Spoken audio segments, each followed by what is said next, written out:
बघितला त्या टाईपचा स्टेटस आहे तो बनण्यासाठी तुम्हाला सर्वात अगोदर लागणार आहे ते म्हणजे लाईट मोशन ॲप. आणि हे जे ॲप आहे ते तुम्हाला टेलिग्रामवरती प्रीड मेसेजमध्ये अवेलेबल होऊन जाईल.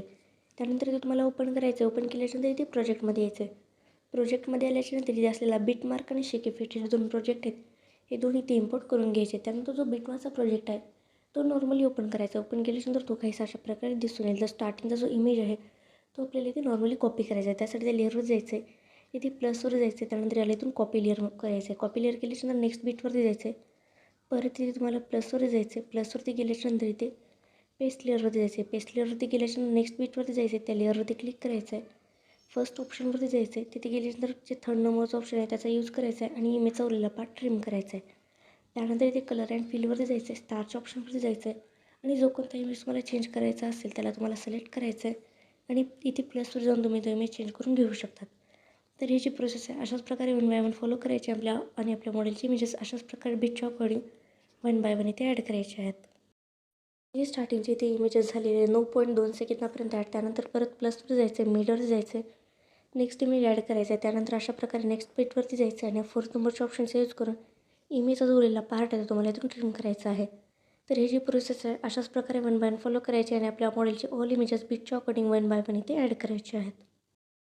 जे ऑल इमेजेस आहेत ते ॲड झालेले आहेत. त्यानंतर इथून बॅक घ्यायचे. बॅक घेतल्याच्यानंतर जो आपला शेक इफेक्टचा प्रोजेक्ट आहे तुम्हाला ओपन करायचा आहे. ओपन केल्यानंतर जो आपला फर्स्टवाला इफेक्ट आहे तो इथे कॉपी करायचा आहे. त्यासाठी ते लेअरवर जायचं आहे, इफेक्टवर जायचं आहे, 3 डॉटवर जाऊन अशा प्रकारे कॉपी इफेक्ट करून घ्यायचे. कॉपी केल्याच्यानंतर इथून बॅक घ्यायचं आहे.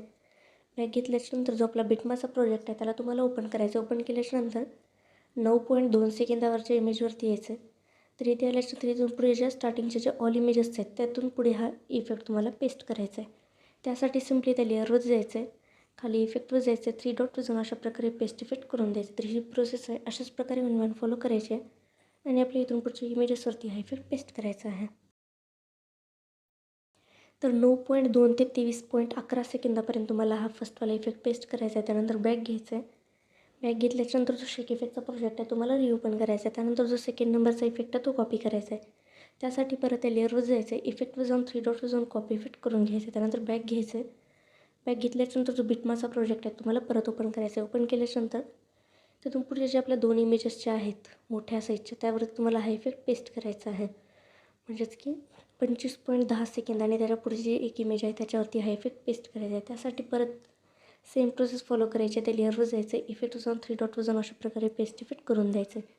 त्यानंतर परत बॅक घ्यायचं आहे, शेक इफेक्टचा प्रोजेक्ट तुम्हाला परत ओपन करायचा आहे. त्यानंतर जो आपला थर्डवाला म्हणजेच की लास्टवाला इफेक्ट आहे तो कॉपी करायचा आहे. त्यासाठी परत त्या लेअरवर जायचं आहे, इफेक्टवर जाऊन 3 डॉटवर जाऊन कॉपी इफेक्ट करून घ्यायचं आहे. त्यानंतर बॅक घ्यायचं आहे. बॅक घेतल्याच्यानंतर जो बिटमार्कचा प्रोजेक्ट आहे त्याला तुम्हाला परत ओपन करायचं आहे. ओपन केल्याच्यानंतर इथून पुढे उरलेले जे आपल्या ऑल इमेजेस आहेत त्या सर्व इमेजेसवरती 1 बाय 1 हा इफेक्ट पेस्ट करायचा आहे. म्हणजेच की 29.1 सेकंदापासूनच्या ऑल इमेजेसवरती तुम्हाला हा थर्डवाला इफेक्ट पेस्ट करायचा आहे. त्यासाठी परत त्या लेअरवर जायचं आहे, इफेक्टवर जायचं, 3 डॉटवर जाऊन अशा प्रकारे पेस्ट इफेक्ट करून द्यायचं आहे. तर ही जी प्रोसेस आहे अशाच प्रकारे 1 बाय 1 फॉलो करायची आणि अशा प्रकारे पेस्ट इफेक्ट करून द्यायचं आहे. तर ही जी आपली लास्ट लेअर आहे त्याच्यावरती जो इफेक्ट देऊन झाल्याच्यानंतर सिम्पली ते शेअरवरती जायचं आहे, खाली एक्सपोर्टवरती जायचं आहे आणि याला तुम्हाला इथून एक्सपोर्ट करून घ्यायचं आहे.